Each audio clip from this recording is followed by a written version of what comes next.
ഇന്ന് നമ്മൾ കാണിക്കുന്നത് ബിഷപ്പ് ഇൻ്റെ മൂവ്നെസ് ആണ്. ബിഷപ്പ് ഇൻ്റെ മൂവ്നെസ് എന്ന് വെച്ച് കഴിഞ്ഞാൽ ഇവനാണ് ബിഷപ്പ്. ഇത് വേറൊരു രീതിയിലെ സാധനമാണ്. ഇതിൻ്റെ മൂവ്നെസ് ഇത് വേറെ രീതിയിലും വരാൻ ചാൻസ് ഉണ്ട്. ഇത് വേറൊരു രീതിയും വേറെ സ്റ്റൈലും ഉണ്ട്. അടുത്ത മൂവ്നെസ്സും കിൽനെസ്സും ഞാൻ കാണിച്ചു തരാം. ഇപ്പോൾ അഥവാ നമ്മളുടെ ബിഷപ്പ് ഇവിടെയാണ് നിൽക്കുന്നതെങ്കിൽ അതിനൊരു ഇൻഡു ഷേപ്പിൽ പോയിട്ട് നടക്കാനും കുത്താനും കഴിയും.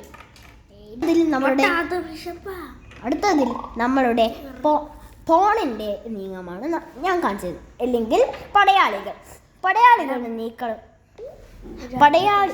പടയാളികളുടെ നീക്കവും പിന്നെ കുത്തവും ഞാനിപ്പോൾ കാണിച്ചത്. പടയാളിക്ക് 2 പ്രാവശ്യമേ ആദ്യം പോകാൻ പറ്റും. അതെ, പടയാളികളുടെ പ്രത്യേകത എന്ന് വെച്ച് കഴിഞ്ഞാൽ ആദ്യത്തെ കളിയിൽ അതിനെ 2 സ്ഥലത്ത് പോവാം. ഇപ്പോൾ അതിന് ഒരു സ്ഥലത്തേക്ക് പോയി കഴിഞ്ഞാൽ പിന്നെ പിന്നോട്ടേക്ക് വരാൻ സാധ്യതയില്ല. കുത്തൽ എന്ന് വെച്ച് കഴിഞ്ഞാൽ ഒരാൾ ഇവിടെ ഉണ്ടെങ്കിൽ പടയാളിക്ക് ഇങ്ങനെ പോയി കുത്താം. അത് മാത്രമാണ് അതിൻ്റെ ക്രോസ് വേർഡ് ആയിട്ടാണ് അതിന് കുത്താൻ പറ്റും. പിന്നെ മൂവ്നെസ് എന്ന് വെച്ച് കഴിഞ്ഞാൽ ഇങ്ങനെയാണ്. ഇപ്പോൾ ബിഷപ്പാണ് നിൽക്കുന്നത് കൊണ്ട് ബിഷപ്പിനും ഇങ്ങനെ ക്രോസ് വേർഡ് വന്ന് കുത്താം. നമ്മളുടെ കിങ് എന്നാണ് പറയുന്നത്.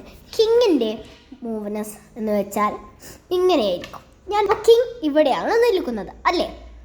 അപ്പോൾ കിങ്ങിനൊരു ബോക്സ് ഷേപ്പിൽ ഇങ്ങനെ പോകാം. ഇതാണ് കിങ്ങിൻ്റെ ഉത്തരവാദിത്തം. ഇങ്ങനെ മാത്രമേ കിങ്ങിന് പോകാൻ കഴിയൂ. കിങ്ങിൻ്റെ മൂവ്നെസ് പോലെ തന്നെയാണ്. അടുത്തത് നമ്മളുടെ മന്ത്രി അതായത് ക്വീൻ. ഇങ്ങനെ ഇതേപോലത്തെ വേറെ രീതിയിലുള്ള സാധനവും വരാൻ ചാൻസ് ഉണ്ട്. ഇത് ഫേക്ക് ആണ്. റിയൽ സാധനം വേറെ തന്നെയുണ്ട്. ഇതിൻ്റെ മൂവ്നെസ്സും കിൽനെസ്സും ഞാനിപ്പോൾ മൂവ്നെസ് എന്ന് പറഞ്ഞു കഴിഞ്ഞാൽ ഇങ്ങനെ പോവുകയും പിന്നെ നമ്മളുടെ റൂക്ക് എന്ന് പറഞ്ഞ ആ വേട്ടയാടില്ലേ അതിൻ്റെ പ്ലസ് പോലെയും പിന്നെ ബിഷപ്പിൻ്റെ ഇൻഡു പോലെയും കിങ്ങിൻ്റെ ബോക്സ് പോലെയുമാണ് ഇതിന് മൂവ് ചെയ്യാൻ പറ്റുന്നത്. അതിൻ്റെ മൂവ്നെസ് പോലെ തന്നെയാണ് അത് കില്ലും ചെയ്യുന്നത്. അടുത്തത് എന്ന് പറഞ്ഞു കഴിഞ്ഞാൽ നമ്മളുടെ കുതിരയാണ്.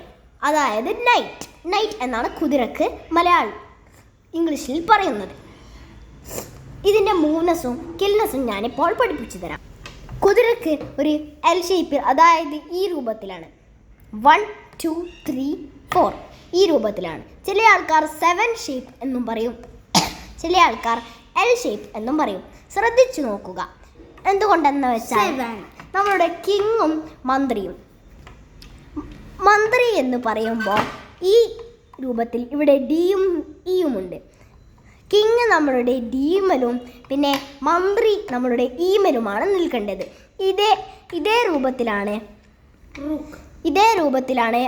അതിൻ്റെ ഓപ്പോസിറ്റുള്ള കിങ്ങും പിന്നെ റൂക്കാണ് എച്ചിൽ വേണ്ടത്. എച്ചിലും ഏലും അടുത്ത് വെക്കുന്ന രീതിയാണ്. റൂക്കിന് ഞാൻ പറഞ്ഞതുപോലെ ഒരു പ്ലസ് ഷേപ്പിലാണ് പോകാൻ പറ്റുന്നത്. പിന്നെ അത് എച്ചിലും ഏലുമാണ് അത് വെക്കാൻ പറ്റൂ. അതുമാത്രമല്ല വേറൊരു നിയമം കൂടിയുണ്ട്. നമ്മളുടെ വൈറ്റിനെ 1ലും 2ലും പിന്നെ ബ്ലാക്കിന് 8ലും 7ലും മാത്രമേ നിൽക്കാൻ കഴിയുകയുള്ളൂ. കാണിച്ചു തരാം. അതായത് ഈ രൂപത്തിൽ നമ്മളുടെ ബാക്കിലുള്ള ആൾക്കാർ 1ലും മുമ്പിലുള്ള ആൾക്കാർ 2ലും പിന്നെ മുമ്പിലുള്ള ആൾക്കാർ 7ലും ബാക്കിലുള്ള ആൾക്കാർ 8ലുമാണ് നിൽക്കേണ്ടത്. അടുത്തത് ചെസ് ബോർഡിൽ വെക്കേണ്ട രീതിയാണ് കാണിച്ചത്. കുതിര മൂന്നാമത്തെ നമ്മളുടെ ഈ നിൽക്കുന്ന എഫിന്റെ സ്ഥലത്തും പിന്നെ സിയുടെ സ്ഥലത്തുമാണ് വെക്കേണ്ടത്. പിന്നെ ബിഷപ്പ് ആയി ഇതിനെ എല്ലാവർക്കും ബിയിലും പിന്നെ ജിയിലുമാണ് വെക്കേണ്ടത്. ഞാൻ കാണിച്ചു തരാം.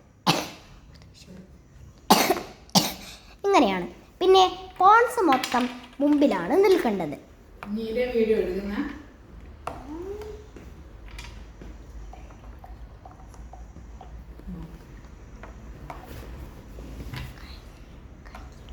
ഇങ്ങനെയാണ് വെക്കേണ്ടത്. അതേ രൂപത്തിലാണ് അപ്പുറത്തെ രീതിയിലുള്ള സ്ഥലവും വെക്കുന്നുണ്ട്. ഇനി വരാൻ ചാൻസ് ഉണ്ട്. ഇത് ഡ്യൂപ്ലിക്കേറ്റ് ആയതുകൊണ്ട് വേറെ രീതിയിലും ഇത് വരാൻ ചാൻസ് ഉണ്ട്. ഓക്കെ.